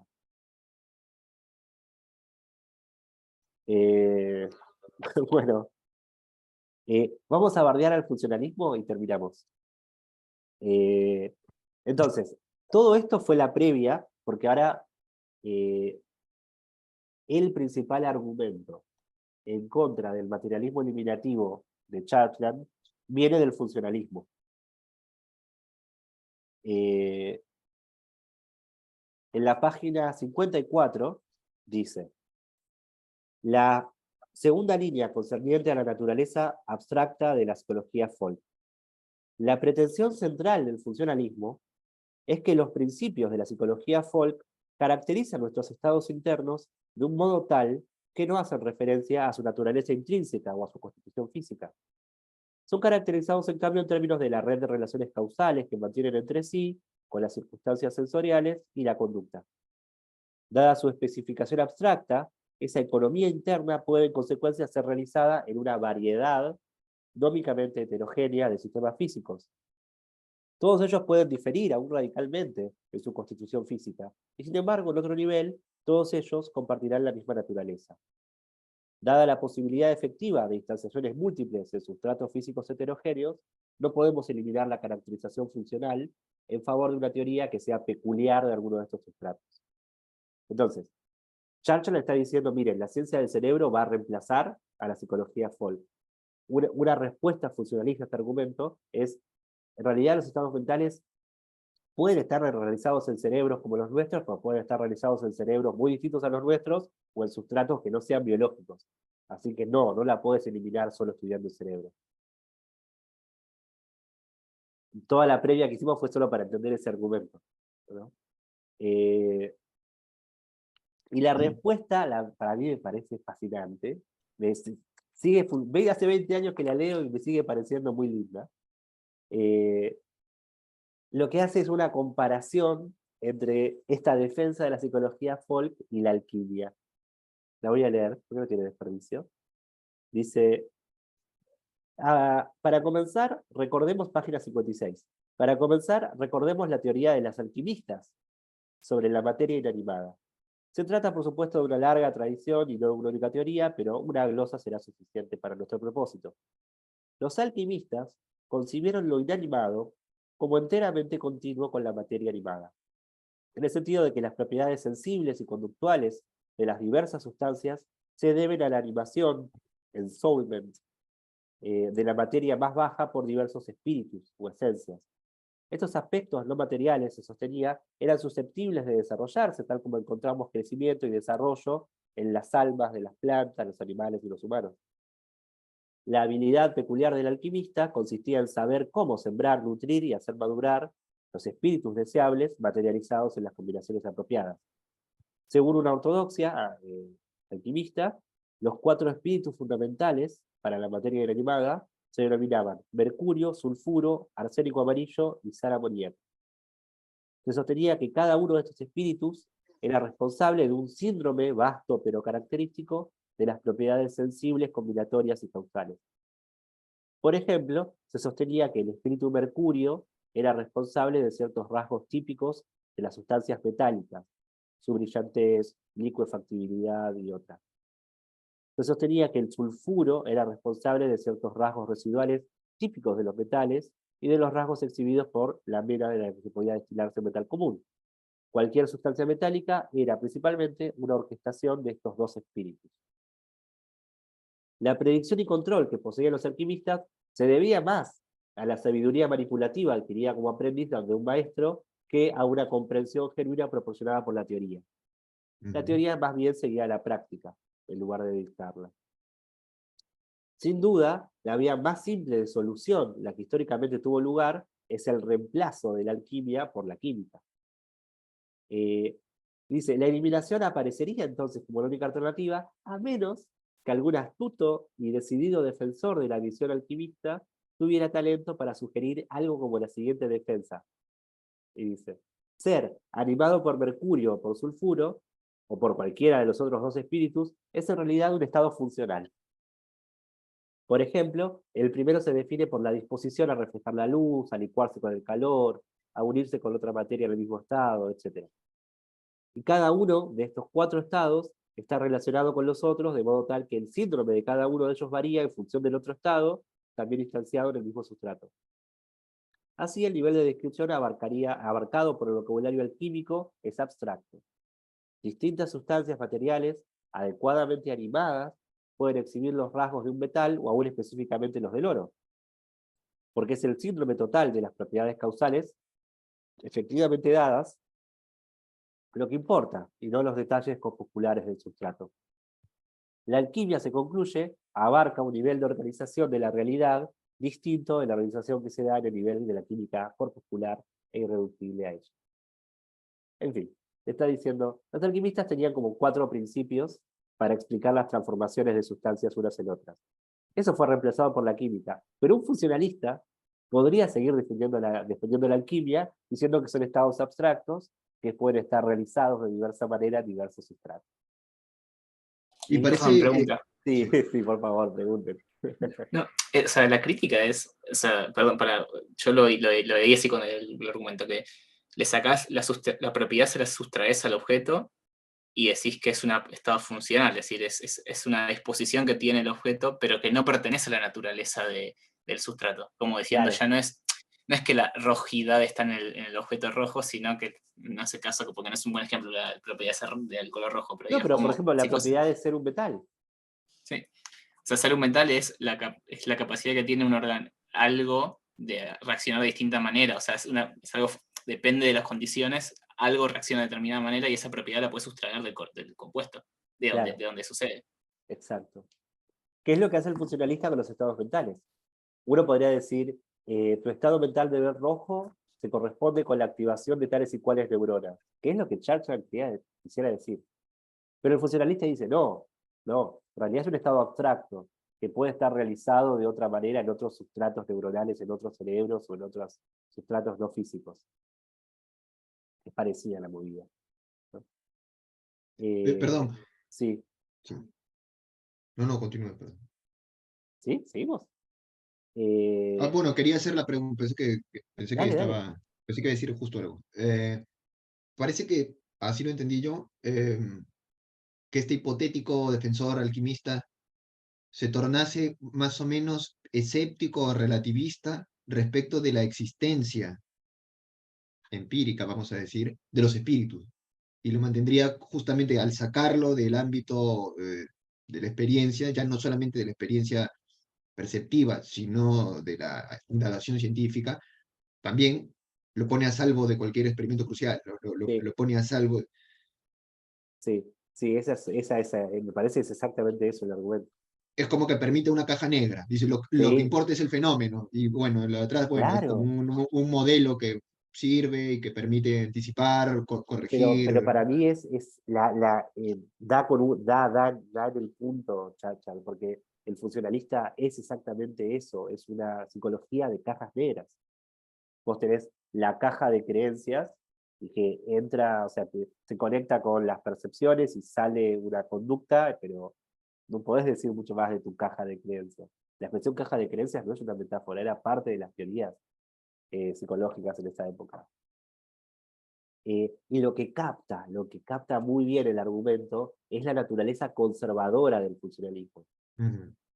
Y eso es innegable, Putnam, Fodor, todos ellos, eh, si se quiere, en esta imagen de Sellars, entre la imagen manifiesta y la imagen científica, ¿no? Claramente Putnam y Fodor tratan de conservar la imagen manifiesta, ¿no? O sea, el funcionalismo te permite seguir diciendo que tenés creencias y deseos, eh, independientemente de lo que pase con tu cerebro. O sea, aun cuando encuentres la neurona que representa el conocimiento de tu abuela, que es el ideal de la neurociencia, ¿no? O sea, alguna manera de plantear, bueno, ¿cuál es el fin de la neurociencia? ¿Cuándo va a estar terminada? Bueno, cuando puedas identificar la neurona de tu abuela, la neurona que contiene toda la información sobre tu abuela. Aun cuando logres eso, el funcionalista no tiene problema, porque dice, bueno, eso es del cerebro humano, pero en el cerebro de otra especie o en una inteligencia artificial, bla, bla, bla. Y pero entonces, hermano, o sea, nada te vence. Claro. Por Eh, eso, y, aparte de teoría, trayendo un poco algo de ciencia social, parece que la presenta como ideología también, ¿no? Como un pensamiento que se defiende a sí mismo, se resiste, ¿no? Encuentra la sí, manera de conservar, ¿no? De mantener su... sí, totalmente. Incluso en el ejemplo de los alquimistas, o en la hipótesis de los alquimistas, me parecía más brutal porque sacrifican el dogma de los espíritus, con tal de defender, de hacer invulnerable la Y doctrina. pero, Es un gambito, digamos. pero el paso del dualismo de sustancias al dualismo de propiedades, ¿no es exactamente eso? Es sacrificar el dualismo de sustancias, pero conservando un dualismo de propiedades, y que dale para adelante. Ahí, para mí hay algo. Puede estar equivocado, pero es un buen argumento. Sí, Pregunta un poco tonta, pero yo tenía la sensación de que más allá de lo que dice el autor, no sé si parte del argumento lo destaca, es esta idea de que vos desustancializás o sea, decís que no le pertenece al sustrato, pero haces que la propiedad ontológicamente sea independiente del sustrato, porque decís que la sí, propiedad de ser no sé Claro. qué cosa es múltiplemente instanciable, pero la propiedad sí exacto. tiene es algo, o sea, no es meramente una descripción de algo, denota algo. Bueno, o sea, Claro, sí, o sea, denota un estado funcional. sí, denota una esta funcional que efectivamente existe, es decir, no es meramente una descripción ficticia. Eso es Existe o sea, es múltiplemente como, instanciado. En sí, el fondo, lo que está discutiendo es esta tesis de la realizabilidad múltiple. Eso es lo que está de fondo. Que, insisto, es algo que eh, eh, fue mi tesis postdoctoral, mi beca postdoctoral con ICET fue solo sobre esta tesis, sobre la tesis de la múltiple realizabilidad. Porque me parece que ahí hay mucho para hacer. Hice mucho menos de lo que esperaba igual, fueron 2 años que pasaron muy rápido. Pero para mí la clave es esa.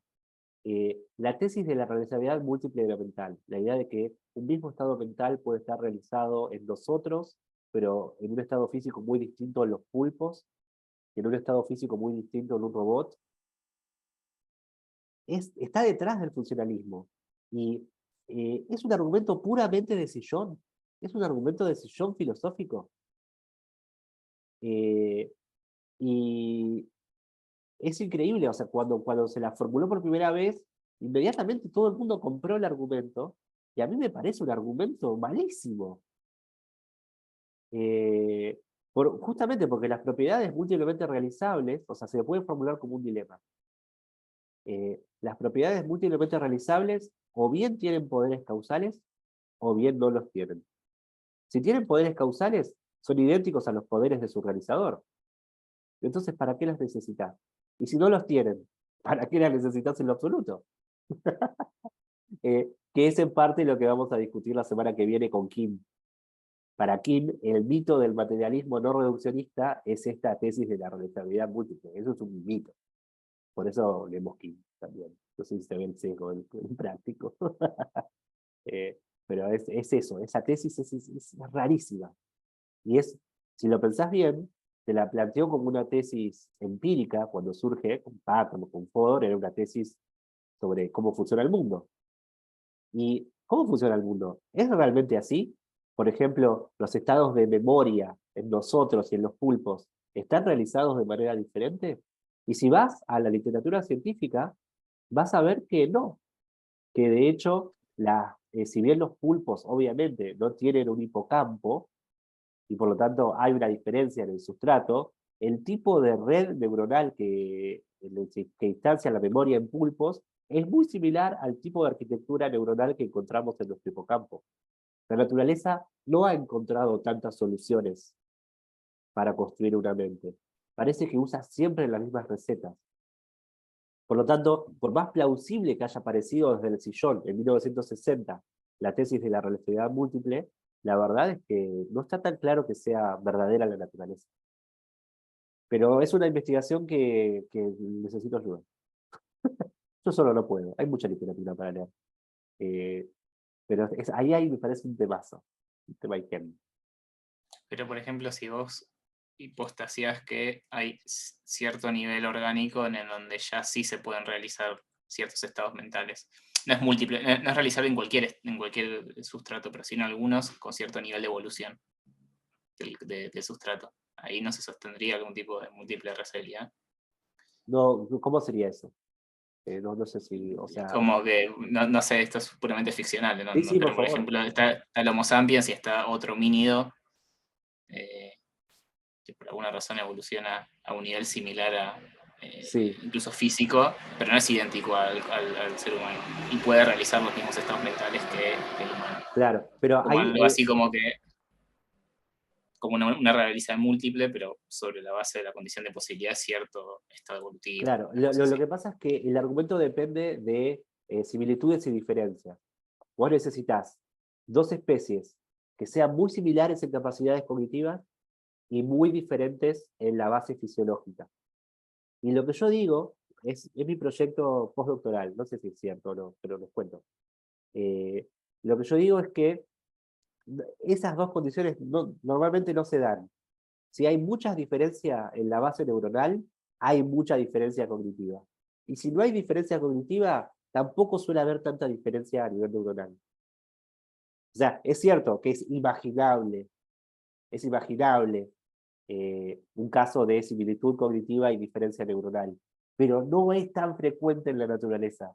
La madre naturaleza no ha encontrado tantas maneras de construir una mente. En contra de lo que sentís desde el sillón. A eso voy, ¿no? O sea, por ejemplo, en el caso del homínido que vos mencionás, nosotros compartimos un montón de capacidades cognitivas con los chimpancés, pero también compartimos base neuronal.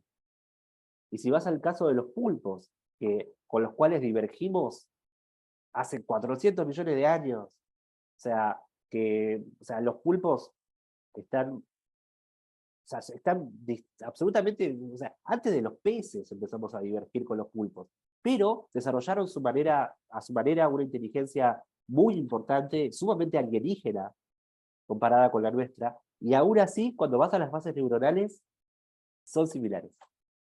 Son similares. Obviamente, lo que Putnam tenía en mente, él da el ejemplo del pulpo, pero estaba pensando en la inteligencia artificial general. Si vos generás una computadora con inteligencia artificial, por supuesto que va a ser muy distinta en su funcionamiento a nuestro cerebro. Pero lo cierto es que no lo logramos. Y como mencionaba, como discutíamos al comienzo de la clase, si logramos la inteligencia artificial, quizás el mejor camino sea construir una inteligencia similar a la nuestra, más que una funcionando con principios radicalmente distintos. Bueno, les voy a pasar un par de papers míos también ahí, a ver si, si se emprenden con algo sobre múltiple realizabilidad. Sigo obsesionado con el tema.